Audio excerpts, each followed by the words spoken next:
Парламентд суудалгүй намууд сонгуулийн тухай хуульд өөрсдийн санаа бодлыг илэрхийллээ. Монгол улсад парламентын тогтолцоог боловсронгуй болгоход сонгуулийн хууль чухал үүрэгтэй юм. Иймээс энэ хуульд нэмэлт өөрчлөлт оруулахдаа улс төрийн намууд болон төрийн бус байгууллага иргэд судлаачдын санаа бодлыг тусах харуулсан байна.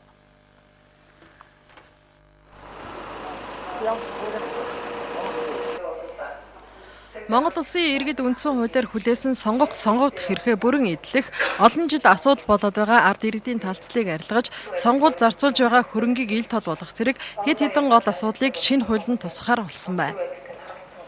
Сонгуулийн маргаан бол 1 жил 2 жил үргэлжлээд ингэ шийдэгдэхгүй явж байна. За энэ маргааныг бол хурдан шуурхай шийдвэрлэдэг байдлаар бол хуулийн төсөл тусгаж байгаа. Тухайлбал энэ дээдлэн 60 хоног 60 хоног дотроо багтаагаад бүх сонгуулийн маргаан эцэслэн шүүхээрээ явагдаад дуусдаг байдлаар зохицуулдаг бүх сонгуулийг. Тэгэхээр ингэж 1 жил 2 жилээр үргэлжлэхгүй болох нь байна. Одоо ямар нэгэн тойрог дээр одоо нэр дэвшиж ямар нэгэн нэр дэвшижээс гомдол гарах юм бол тэр нь иргэдээс бүрдсэн багаар дахид гар тоолгыг хийе гэсэн. Энийг хуульчиж гэсэн асуудал дээр нэгдэж байна. Ингэж ямар нэгэн маргаан гарахгүй.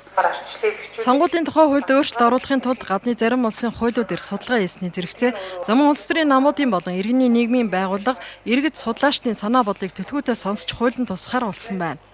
Хөдөлгөөний ээлж сонгуулийг саналах үеийн хамтсан.